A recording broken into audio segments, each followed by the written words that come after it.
కోల్కతా, హౌరా, హుగ్లీ, ముర్షిదాబాద్ ఇలాంటి 24 పరగనాస్లో high tension నెలకొంది. Nadia జిల్లాలో బీజేపీ పోలింగ్ ఏజెంట్ పైన పలువురు దాడి చేశారు. బీజేపీ కార్యకర్త తలకు తీవ్ర గాయాలయ్యాయి. ఇటు సమస్యాత్మకమైన ప్రాంతాల్లో భారీ పోలీసు బందోబస్తుని నిర్వహిస్తున్నారు. కట్టుదిట్టమైన భద్రతా ఏర్పాట్లు చేసింది ఎలక్షన్ కమిషన్. అయినా కూడా ఇలాంటి గొడవలు, దాడులు జరుగుతూనే వస్తున్నాయి. చివరి ఫేజ్ ఎన్నికల్లో భవానీపూర్ పోలింగ్ పైన చర్చ జరుగుతుంది. భవానీపూర్ నుంచి బరిలో ఇటు సీఎం మమతా బెనర్జీ, అలాగే మమతా బెనర్జీపై బీజేపీ అభ్యర్థి సువేందు అధికారి వీరిద్దరు పోటీ చేస్తున్నారు. ఒకసారి హై టెన్షన్ వాతావరణానికి సంబంధించిన విజువల్స్ ని, ఆ దాడికి సంబంధించిన విజువల్స్ ని ఒక్కసారి అవి చూసే ప్రయత్నం చేద్దాం.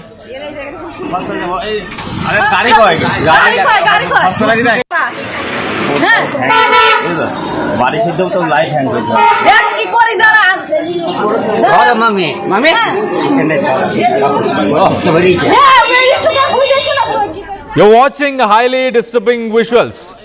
Viewers' discretion is highly advised. You're watching highly disturbing visuals. Viewers' discretion is highly advised.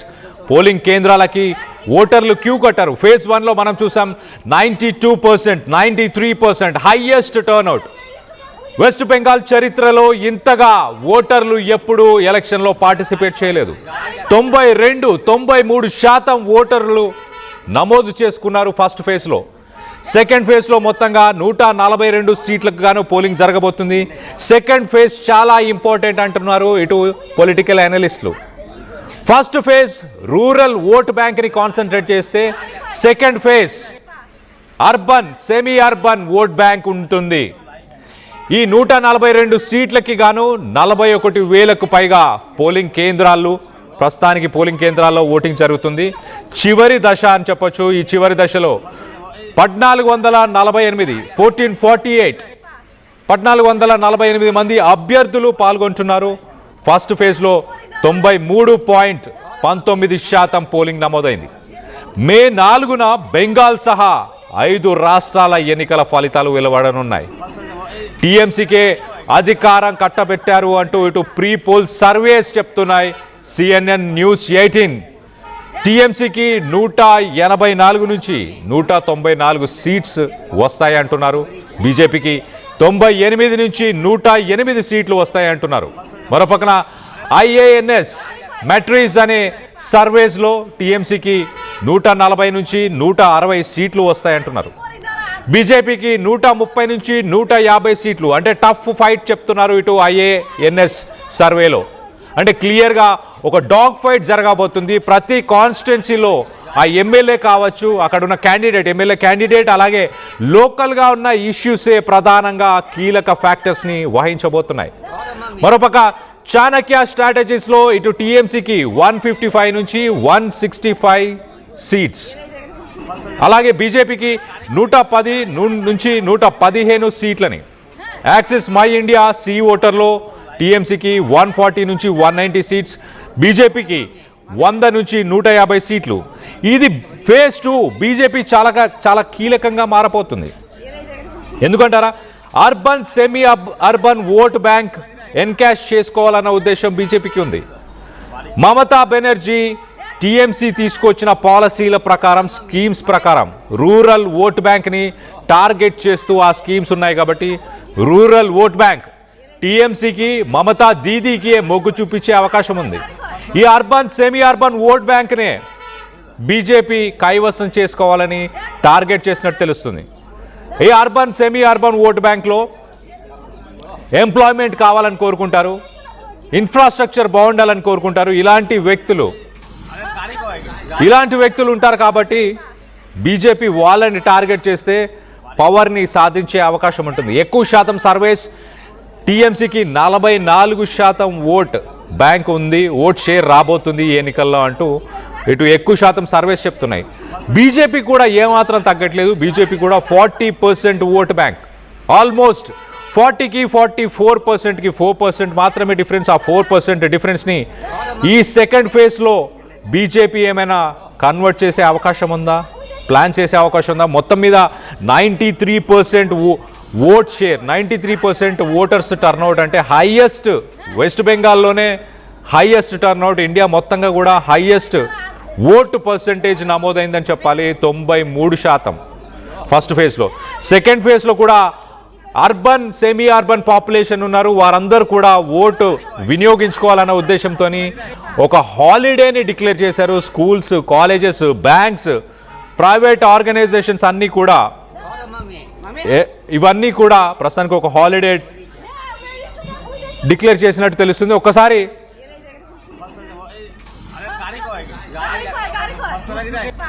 Okay, prepoll సర్వేకి సంబంధించిన డీటెయిల్స్ని కూడా ఒకసారి మాట్లాడుకునే ప్రయత్నం చేద్దాం. ఇటు బెంగాల్ అసెంబ్లీ ఎన్నికలు ఒకసారి చూస్తే టీఎంసీకే అధికారం కట్టబెట్టారు ప్రీపోల్ సర్వేస్లో. అలాగే CNN News 18 టీఎంసీకి 184 నుంచి 194 సీట్లు, అలాగే బీజేపీకి 98 నుంచి 108 సీట్లు వస్తాయంటూ ప్రీపోల్ సర్వేలో చెప్పుకొస్తున్నారు. మరోపక్క IANS మెట్రిక్స్ వీళ్ళ సర్వేలో టీఎంసీకి 140 నుంచి 160 సీట్లు, బీజేపీ 130 నుంచి 150 సీట్లు. ఒక టఫ్ ఫైట్ని వీళ్ళు ఇక్కడ ముందు పెట్టే ప్రయత్నం చేస్తున్నారు IANS సర్వే ప్రకారం. ఇటు చాణక్య స్ట్రాటజీస్ ఒకసారి మనం చూస్తే టీఎంసీకి 155 నుంచి 165 సీట్లు, బీజేపీకి 110 నుంచి 115 సీట్లు. ఇక్కడ వన్ సైడెడ్గా వార్ కనిపిస్తుంది చాణక్య స్ట్రాటజీస్ ప్రకారం. అలాగే ఓవరాల్గా చూస్తే కూడా టీఎంసీకి 44% ఓట్ షేర్ రాబోతుంది అంటూ ప్రిడిక్షన్స్ చెప్తున్నాయి. బీజేపీకి 40%. ఒక టఫ్ ఫైట్ అనే చెప్పొచ్చు లాస్ట్ ఎలక్షన్స్కి ఈ ఎలక్షన్స్కి కంపేర్ చేస్తూ. ఇటు Axis My India C voter వాళ్ళ సర్వే ప్రకారం టీఎంసీకి 140 నుంచి 190, అలాగే బీజేపీకి 100 నుంచి 150 సీట్లు వచ్చే అవకాశం ఉన్నట్టు తెలుస్తుంది. సో ఓవరాల్గా అయితే ఒక టఫ్ ఫైట్ కనిపిస్తుంది.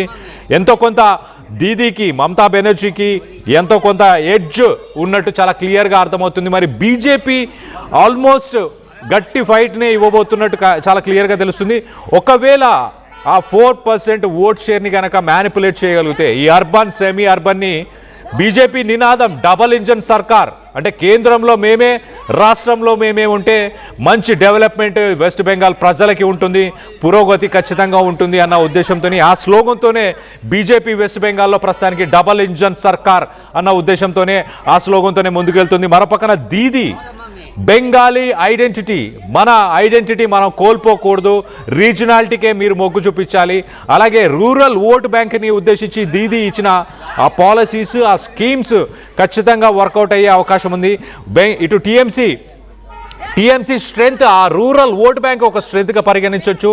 మరి 294 సీట్లకి గాను May 4th ఖచ్చితంగా ఎలక్షన్ కమిషన్ 5 రాష్ట్రాలకు సంబంధించిన ఎలక్షన్స్ని రిజల్ట్స్ని డిక్లేర్ చేయబోతుంది. మరి పాజిటివ్గా ఇప్పుడు ప్రస్తుతానికి ప్రీపోల్ సర్వేస్ ప్రకారం అలాగే ప్రిడిక్షన్స్ ప్రకారం చాలా క్లియర్గా పాజిటివ్గా ఉంది ఇటు టీఎంసీకే ప్రిడిక్షన్. ఇటు మార్కెట్స్లో, బెట్టింగ్ మార్కెట్స్లో కూడా మనం చూస్తే బీజేపీకి విక్టరీ దక్కే అవకాశం ఉంది అన్నట్టు బెట్టింగ్ మార్కెట్స్లో 57% బీజేపీకి, అలాగే బెట్టింగ్ మార్కెట్స్లో తృణమూల్ కాంగ్రెస్కి 48%. ఫేజ్ 1 తర్వాత కొంత డ్రాప్ అయింది అని చెప్పొచ్చు. సో 57% బెట్టింగ్ మార్కెట్స్లో బీజేపీ గెలుస్తుందని చాలామంది చెప్తున్నారు.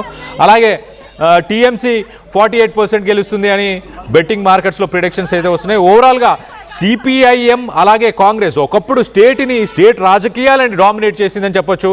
రాజకీయాలని డామినేట్ చేసిన సిపిఐఎం అలాగే కాంగ్రెస్ వీటి ఓట్ షేర్ 1%కి మాత్రమే పరిమితి అయిపోయింది.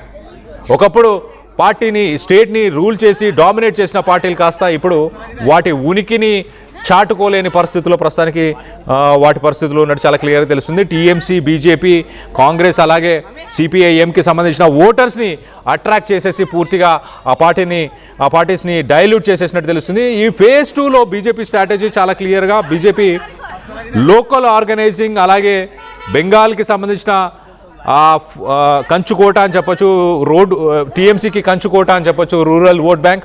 ఆ ఓట్ బ్యాంక్ని బీజేపీ కొంత సెమీ అర్బన్ కాన్స్టిట్యున్సీస్లో ఉన్న వ్యక్తులని, అక్కడున్న పాపులేషన్ని కొంత అట్రాక్ట్ చేయడానికి ప్రయత్నం చేస్తుంది. వాళ్ళ వల్ల ఆ ఫైట్ని కొద్దిగా ముందుకు తీసుకెళ్లే ప్రయత్నం చేసే అవకాశం ఉన్నట్టు తెలుస్తుంది. సో ఓవరాల్గా మీరేమనుకుంటున్నారు? బెంగాల్ ఎలక్షన్స్లో, గత ఎలక్షన్స్లో మనం చూస్తే కనుక బీజేపీకి ఒక షాక్ అని చెప్పొచ్చు, దీదీ ఒక షాక్ ఇచ్చిందని చెప్పొచ్చు. ఈసారి జరగబోతున్న ఈ ఎలక్షన్స్లో దీదీ మమతా బెనర్జీ దీది మరొకసారి బీజేపీకి షాక్ ఇవ్వబోతుందని మీరు అనుకుంటున్నారా? రూరల్ ఓట్ బ్యాంక్ కీలకమైన రోల్ ప్లే చేస్తుందని మీరు భావిస్తున్నారా? అర్బన్ ఓట్ బ్యాంక్ బీజేపీకి మొగ్గు చూపించే అవకాశం ఉందని మీరు అనుకుంటున్నారా? ప్రీపోల్ సర్వేస్తో కూడా మీరు ఏకీభవిస్తున్నారా? ఎలాంటి రిజల్ట్స్ చూడబోతున్నాం May 4th అన్న దానిపై మీ అభిప్రాయాలు ఏంటనేది కింద కామెంట్ రూపంలో తెలియపరచండి.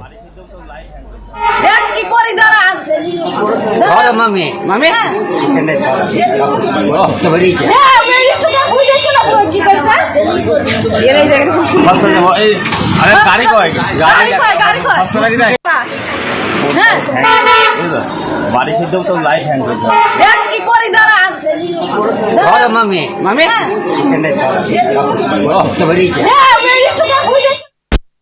State-of-the-art infrastructure, smart green campus, globally certified labs, KL deemed to be university. చిన్న చిన్న ఆనందాలు 35 ఏళ్లుగా నా జీవితంలో లేవు. 35 ఏళ్లుగా నేను డైపర్లలో బ్రతికాను. 6 సెంటీమీటర్ల ఫిస్టులా నా మూత్రాశయంలో లీకు కారణమైంది. ఎవరూ నాకు సహాయం చేయలేకపోయారు. AINUలో వైద్యులను కలిసే వరకు. అక్కడ వారు రోబోటిక్ శస్త్రచికిత్సతో నాకు పరిష్కారం ఇచ్చారు. వారు నా ఆత్మవిశ్వాసాన్ని కూడా తిరిగిచ్చారు. Precision care makes it possible. The Center for Robotic Surgery at AINU